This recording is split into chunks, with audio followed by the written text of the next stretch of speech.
Today we have a tale within a tale. It's a kind of narrative sandwich made out of two stories that have been woven together. The writer of the Gospel of Mark likes to do this. He or she starts with a story, then in the middle of that story cuts away and inserts a second story, which is then concluded before the writer finally gets back to finishing up the first story. Up to 20 sandwich stories, or whatever we want to call them, have been proposed to be in the Gospel of Mark by various scholars.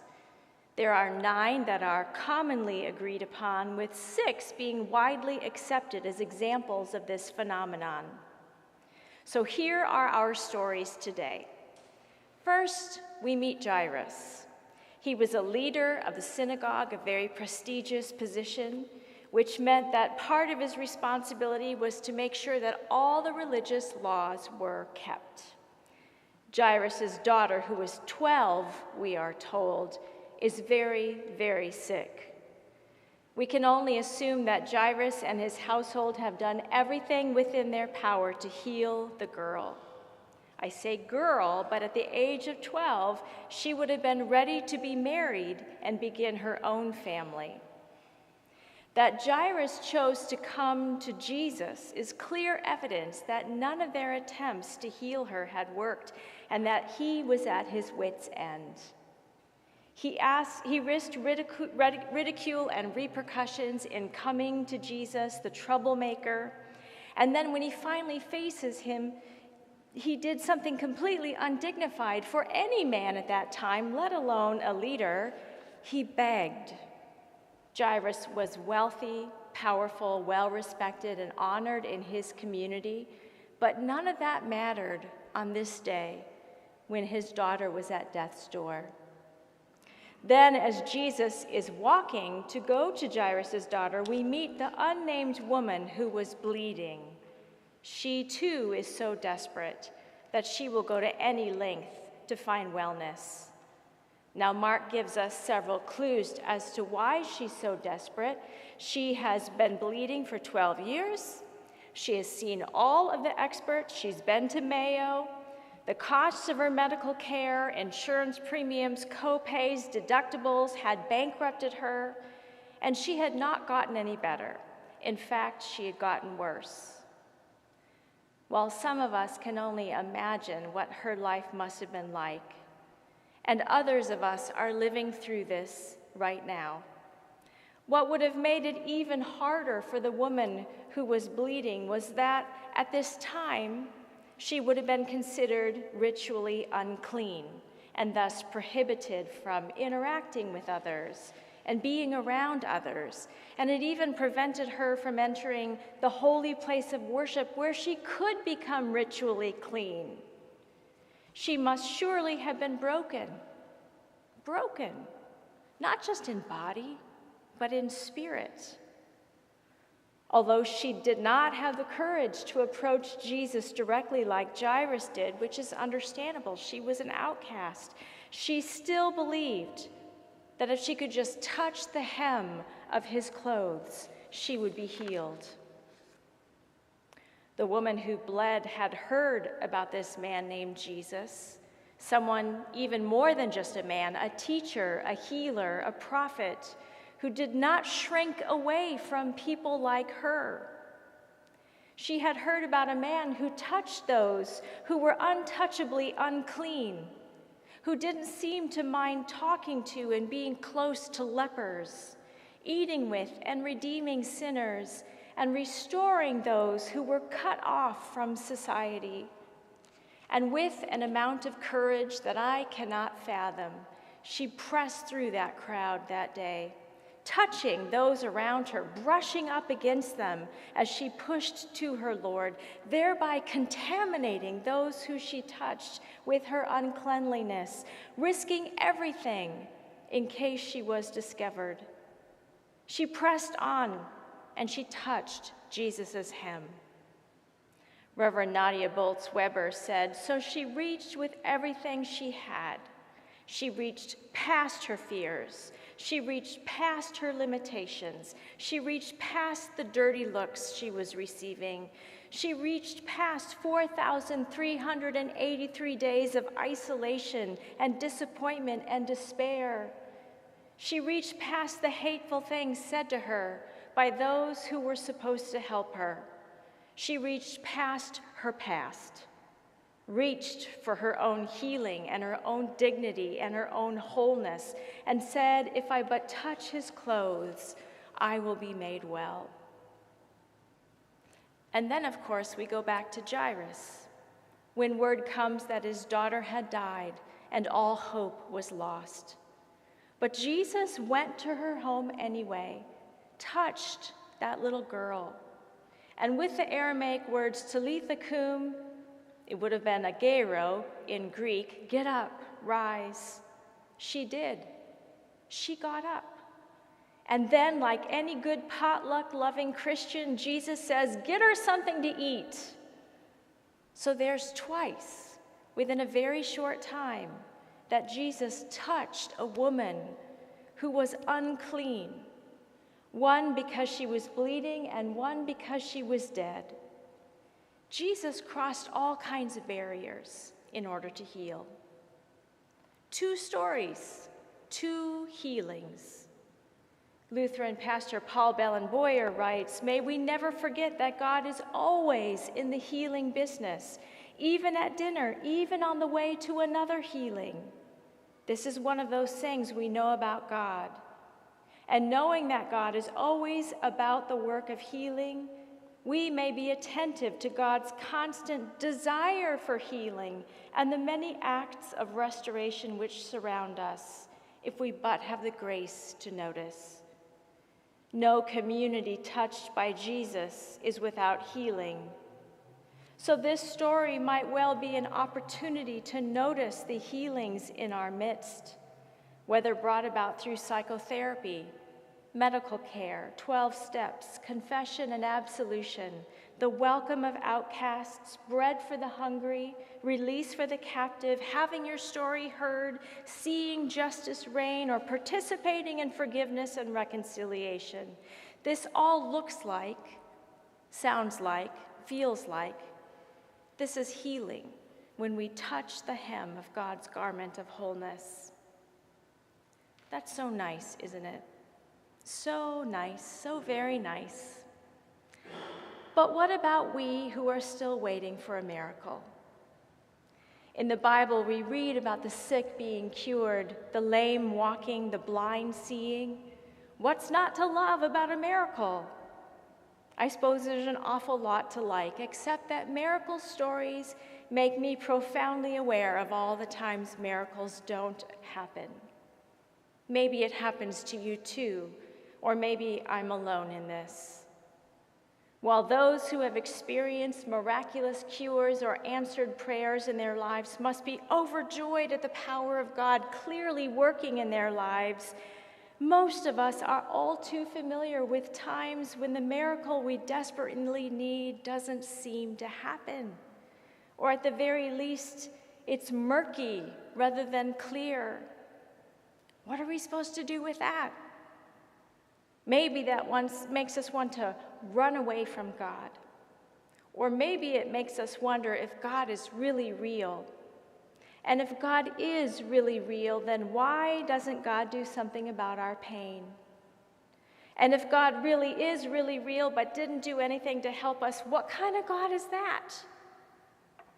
But as problematic as miracles can be, we cannot deny that miracles were certainly a significant part of Jesus' ministry, so we have to address them. There are some things that happen to us in this life that take us to the very edge of our ability to endure. You hear the scary words that you have a disease. Your partner tells you that all is at an end. You lose your job and struggle to make ends meet. You face fears so paralyzing, you cannot move in any direction, let alone forward. Our text today presents us with a couple of people who have reached their wits' end, a father who is about to lose his daughter, and a woman whose life has been destroyed by her illness. In these seasons of challenge, we have a choice. We do. We can go back to bed and shut off the world. That's one of my favorite tricks. Or we can try to trust that God has a future prepared for us. Jesus, along with his many, many miracles, his life and his death, he gives life-changing healing. He chooses not to leave us where he finds us, and he has the power to do so. So that makes me wonder, do we do that? Do we choose not to leave people in the condition in which we find them? Can we alter the conditions of people's lives when they are hurting? Can this community here in this space today alter the conditions of people's lives? Can we bring healing into troubled circumstances? The answer is a resounding yes. We have the power and ability to give people hope in the midst of the struggle, the hope in God's promise to redeem our pain one day. And this hope changes us if we will let it. Jesus' miracles were not meant for show. They were not meant to convince skeptics or to lead to fame and fortune for Jesus. They were acts of compassion in response to the great, great, great need around him. Acts of compassion. But they were also a glimpse into the world that is yet to come. The world that is not of this world, where there is no more suffering, sorrow, death, no more grief, hopelessness, rejection. So in a very real sense, when Jesus said to Jairus, "Do not fear, only believe," what Jesus was asking this sick little girl who now was dead's father to believe was that God was at work, perhaps in ways he could not see or understand, to bring a big picture type of wholeness into his life. The big picture that you and I cannot see clearly or understand fully. The big picture that we have to trust is there. And Jesus asked that little girl's dad to trust that Jesus was the means through which God was going to bring this new life to him. It's all about faith. The differences between these two miracle stories are abundant. One person is rich, the other is poor. One is powerful, the other has no power. One asks for healing, the other takes the healing without asking. One has an acute and sudden illness versus the other with a 12-year-long chronic illness. So yes, these stories have many contrasts. And yet, at their very core, they are the same story. They are the stories of two people who, once they encountered Jesus, were transformed from death to life. Well, you and I are transformed as well. When we encounter Jesus, we are transformed from death to life. That doesn't mean we won't die, because we will. That doesn't mean we won't struggle, because we will. But on the other side of the struggle and death, on the other side of this broken world, is healing and wholeness in the kingdom of God. And until then, God is right here with us, and that is a miracle. It's all about perspective. Jesus felt the power go out from him. He turned and sought out who had touched him. And this was ridiculous because the crowd was crushing him. All kinds of people were touching him. It could have been anybody. The woman who touched his hem could have easily slipped away, healed, yet unknown. She didn't have to come forward, but she does. She comes forward, perhaps expecting condemnation from Jesus, but she bravely tells him the whole truth, saying, "I am the one. I touched you." But instead of rebuking or punishing her, Jesus calls her daughter. The woman who bled was not named in this story, but Jesus called her daughter, and she had an identity that was more powerful than a mere human name. Yes, she had finally stopped bleeding at the holy touch, but the real miracle was that she was restored to society. She was named and claimed by Jesus. Time and time again in the New Testament, Jesus restores people, brings them back to life, heals them from diseases that isolate them from others, and so on. Restoration. For Jesus, it's all about relationships. For Jesus, it's all about community. And his miracles bring people back into relationship and community with others. I know that there are places in our lives where we are disconnected from the people around us and need healing as well. Coming here on a Sunday morning is a means through which healing happens. Miracles. God uses spaces like this to bring people who are real and vulnerable and messy, yet are beautifully made together to walk alongside one another and love one another. That is a miracle. It's all about community.